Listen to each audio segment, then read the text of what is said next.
السلام عليكم ورحمة الله تعالى وبركاته. أهلا بكم من جديد على قناتنا. On continue nos exercices avec la partie 2 sur le pendule de torsion concernant les systèmes oscillants et principalement l'étude énergétique. Alors, pour tout cet exercice-là, on a un pendule de torsion constitué par un fil de torsion de constante de torsion C égale à 4,10 Nm radian moins 1. Quand l'extrémité supérieure O est fixée à un support fixe et dans l'extrémité inférieure I est fixée au milieu d'une barre rigide AB. De moment d'inertie G delta égale à 2,3 kg mètre au carré.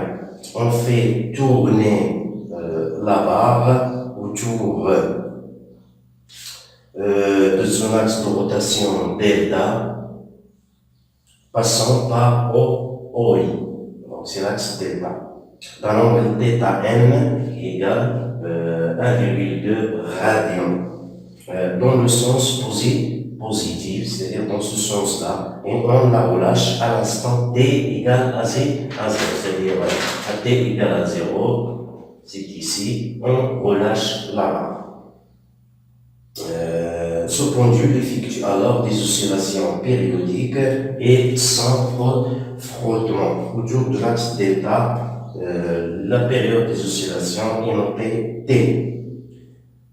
Première question, exprimer l'énergie mécanique EM de ce pendule. On me demande l'expression. Montrer que OM est constante et déterminer sa valeur. Donc, on nous demande de montrer que EM est constante et déterminer la valeur. Déduire l'équation différentielle du mouvement de la barre. Et enfin, calculer la valeur de la période T0 et T des oscillations.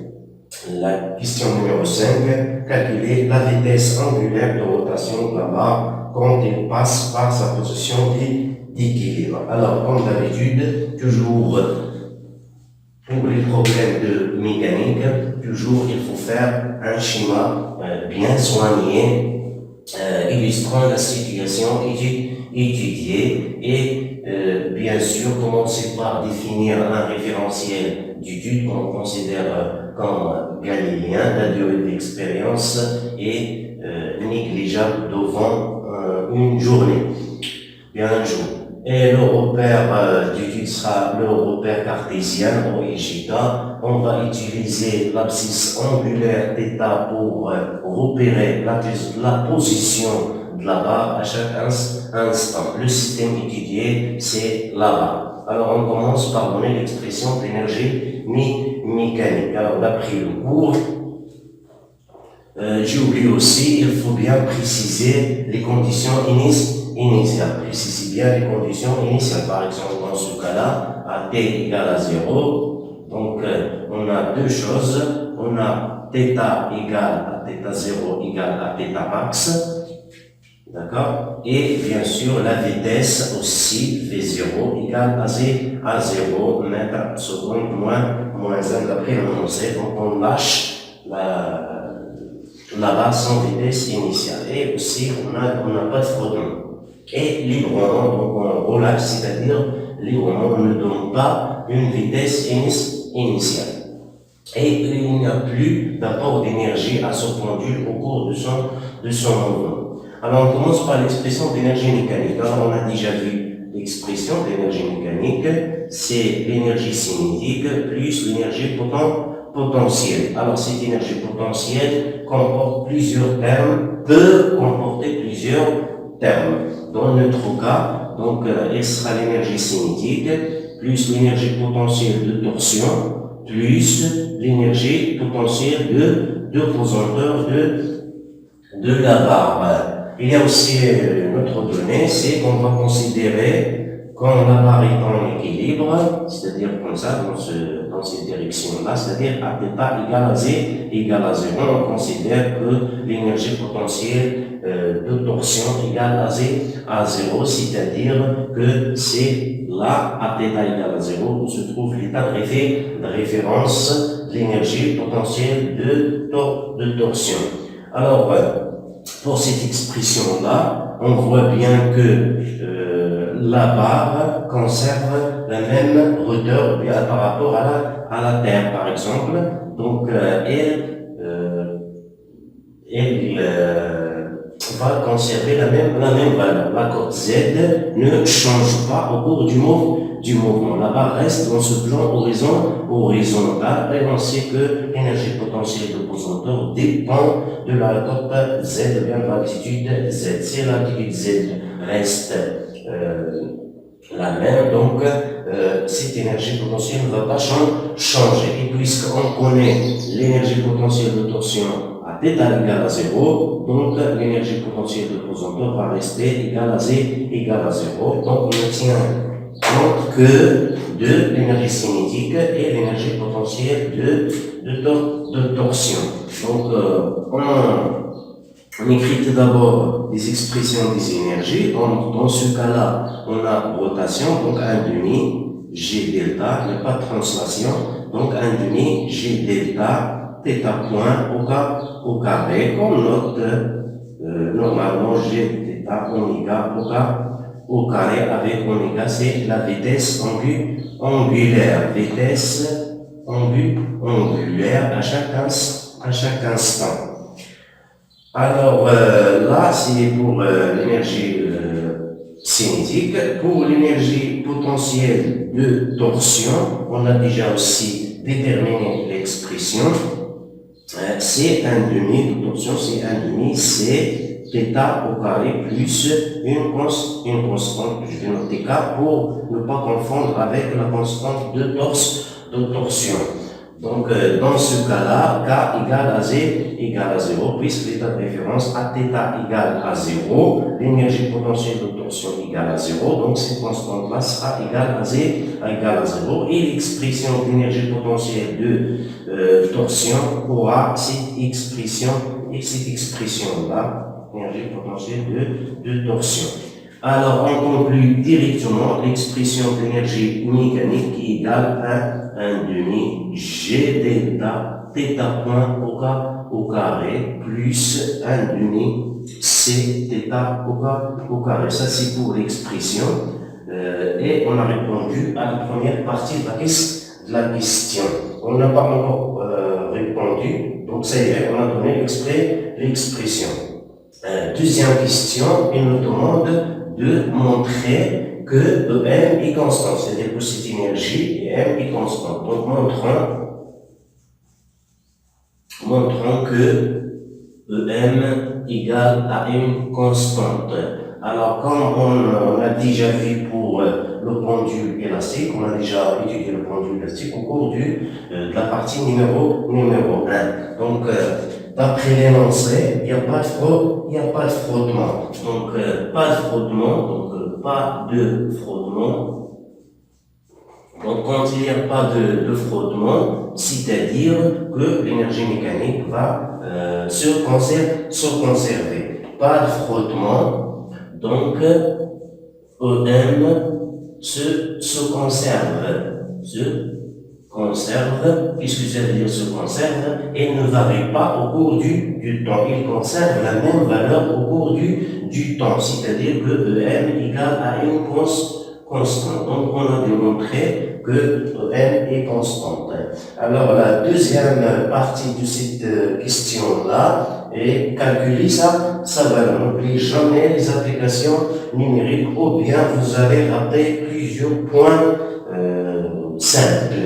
Alors, pour l'énergie, pour donner la valeur, puisqu'il est constante, donc il aura la même valeur à t égale à 0, donc EM égale à une constante, donc on peut écrire, je vais changer de stylo, donc il peut être, donc l'énergie mécanique à l'instant t égale à 0 égale à l'énergie mécanique à n'importe quel instant. Donc, par exemple, quand il passe par la position d'équilibre, il aura la même valeur. Mais nous, on va tout simplement exploiter ce donné-là. Alors, l'énergie cinétique, donc qui va être égale à l'énergie cinétique à T égale à 0, plus l'énergie potentielle de torsion à T égale à 0. Donc cela va me donner que EM à T égale à 0 égale, donc l'énergie cinétique à T égale à 0, on a déjà vu qu'on a relâché la barre sans vitesse initiale, donc elle va être égale à 0.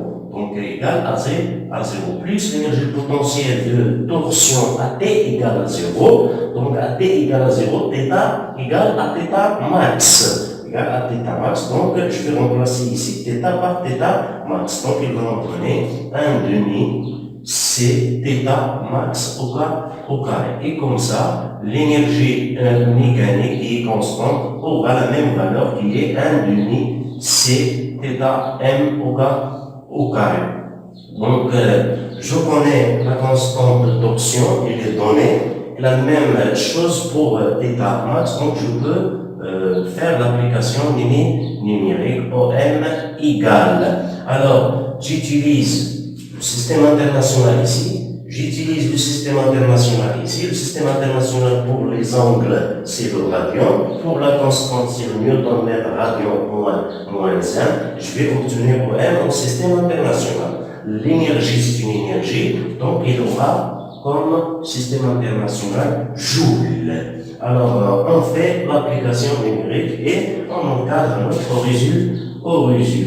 Alors, maintenant, on passe à la question suivante, qui est la question numéro 3, et nous demande l'équation différentielle. Donc, troisièmement, équation différentielle. Alors, on a déjà vu la méthode, c'est à partir de l'énergie mécanique. C'est pas la peine de faire une étude depuis le début, on calcule les moments, ainsi de suite, donc c'est pas la peine.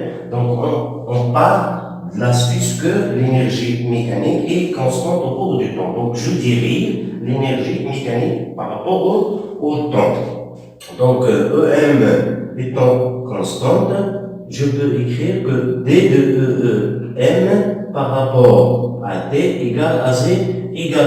Et je dérive cette expression-là par rapport au temps. Donc, cela va me donner directement, donc j'ai 1 demi C θ au carré, va me donner donc 2, si je dérive, pardon, c'est cette expression-là. Je dérive θ point par rapport au temps, j'obtiendrai 2 avec 2 va partir, donc il va me rester G delta fois θ point au carré, plus, je dérive là aussi par rapport au temps, donc 2 avec 2 va partir, donc va rester C, et θ va me donner θ point fois θ.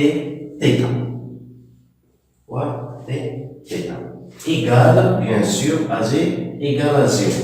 Et à partir de là, je factorise par θ point au cours du mouvement, bien sûr, il est différent de 0, et va me rester G delta, θ de point plus C T θ égale à 0, et j'obtiens directement l'équation différentielle d'un oscillateur harmonique. Donc C sur G delta T θ égale à 0. Il est de la même forme que le pendule élastique libre et sans frottement. La seule différence, c'est que là, on utilise l'abscisse angulaire. Alors, ça, c'est ce qui est demandé, c'est de donner l'équation différentielle. 4, la valeur de T0. Alors là aussi, de la même manière, on connaît la solution de ce genre d'équation, ça sera θ de T égale à θn cosinus 2π sur T0 plus phi égale, c'est l'expression de la solution. Je dérive cette solution-là par rapport au temps une fois, puis une deuxième fois, et j'obtiens l'expression de θ de point. J'injecte ce que je trouve dans cette équation différentielle et je fais une petite comparaison et je trouve l'expression de T0. Mais dans ce cas-là, je ne vais pas faire ça, mais je vais donner l'expression de T0 directement. Alors, 4, quatrièmement, T0. Ou bien T, d'après l'énoncé, donc c'est T0, ce qu'on appelle la période propre. C'est-à-dire T0 égale à 2P racine de G delta sur C. Alors G delta ici joue le rôle de la masse pour pendule élastique et C joue le rôle de la constante de Rieder dans le cas de pendule élastique. Alors il montre ici la valeur, donc il faut faire l'application numérique. Donc je fais l'application numérique. G delta étant donné en système international, C étant donné en système international, donc j'obtiendrai le résultat en second système international. Donc faites bien attention aux unités. Donc je fais mes applications numériques et je pose le résultat soigneusement égale 1,4 secondes. Ça, c'est pour la question numéro 4. La dernière question, c'est 5. Calculer la vitesse angulaire de rotation de la barre quand elle passe par sa position d'équilibre. C'est-à-dire, à l'instant où elle passe par la position d'équilibre, parce que quand je lâche, elle va passer périodiquement par la position d'équilibre. Donc, on veut, à l'instant où elle passe par cette position d'équilibre, quelle est la vitesse angulaire à cet instant-là. Alors, je vais effacer là. Donc, si vous avez bien compris pendule élastique, vous ne trouverez pas de problème ici. Il n'y a pas grand-chose de différence entre les deux cas. On calcule la vitesse angulaire qu'on va noter par exemple oméga équilibre ou bien qui égale à θ point à l'équilibre. C'est la même chose. Ce qui est égal aussi à d de θ par rapport à t, mais à l'instant où il passe par la position d'équilibre, c'est la même chose. Alors, là, on a la vitesse angulaire, il faut réfléchir à l'expression qui comporte cette vitesse angulaire. Ce n'est que l'énergie cinétique. Donc, on a l'énergie cinétique à chaque instant, donc l'énergie cinétique sera égale à 1 demi G delta θ point en général. Donc, quand elle passe par la position d'équilibre, donc à l'équilibre, ou bien, c'est pas à l'équilibre, mais quand au passage par l'équilibre. Donc, ça sera l'énergie cinétique, dans ce cas, quand elle passe par l'équilibre, je vais noter l'équilibre comme ça. Donc, ça sera égal à 1 demi G delta θ point à l'équilibre. Alors, à l'équilibre, quand elle passe par l'équilibre, l'énergie potentielle de torsion, elle est égale à 0, d'accord? Et l'énergie cinétique sera maximale. Donc, je peux écrire directement 1 demi G delta θ point max. C'est pas θ point max au carré, toujours au carré, je vais essayer au carré. Là, faites attention quand vous êtes à l'examen de ne pas oublier ces au carré. Donc, ce sera θn au carré. Alors, d'autre part, à cet instant-là, l'énergie mécanique à θ à l'équilibre. L'énergie mécanique à l'équilibre. L'énergie mécanique est constante, donc il aura la même valeur à cet instant-là quand elle passe par l'équilibre. Donc, elle sera l'énergie cinétique à l'équilibre plus l'énergie potentielle de torsion toujours à l'équilibre. L'énergie potentielle à l'équilibre, d'après l'annonce, c'est 0. Donc, il reste l'énergie cinétique qui est égale à 1 demi G delta point M au carré. Ça, c'est l'énergie mécanique. Voilà. Ça, c'est constant. Donc, on va l'écrire comme ça. Alors, à partir de cette expression-là, on obtient directement l'expression de ce qui est dans demandée. Donc, ça sera 2EM, l'énergie mécanique, sur G delta et racine carrée. Donc là, j'ai trouvé l'expression, je fais l'application numérique parce qu'il me demande la calculer. Donc il faut calculer, donc ce sera θm point m. Quand je fais θ point m, c'est pas la dérivée de ce θm, parce que ce θm est constant. Donc il est constant, donc la dérivée c'est 0. Donc ça c'est la vitesse angulaire lors du passage par la position d'équilibre. Donc l'énergie mécanique c'est déjà calculée, elle est en système international. G delta il est en système international, il me suffit de faire mes calculs et je trouve θ.m en système international qui est le radian seconde moins 1. Toujours faites attention aux unités, vérifiez l'homogénéité de vos unités avant de faire l'application numérique. Si vous faites l'application numérique, vous trouverez à peu près 5,4 radians seconde moins 1. Donc la vitesse avec laquelle la barre passe par la position d'équilibre, c'est 5,4 radians seconde moins 1. Et comme ça, on arrive à la fin de cette partie-là, bien de cet exercice là. Alors, la partie numéro 3, on va essayer de corriger un exercice concernant le pendule pesant pour terminer par un problème extrait d'un examen national qui va rassembler tout ce qu'on a vu au cours des systèmes oscillants, soit la première partie ou bien l'étude énergétique. Donc là, Inch'Allah, في فيديو آخر. السلام عليكم ورحمة الله. ما تنساوش الاشتراك في القناة ومشاركة أو تقاسم المواضيع ديالنا في المجموعات ديالكم اللي تاهما الفائدة، وكتبوا لنا في التعاليق أي حاجة لاحظتوها، شي حاجة ما فهمتوها، الزملاء الأساتذة لاحظتوا شي حاجة كذلك، ما تبخلوش علينا بالتوجيهات ديالكم القيمة. شكرا لكم، وما نساوش رمضان مبارك سعيد على الجميع، وبقاو في ديوركم. أعانكم الله.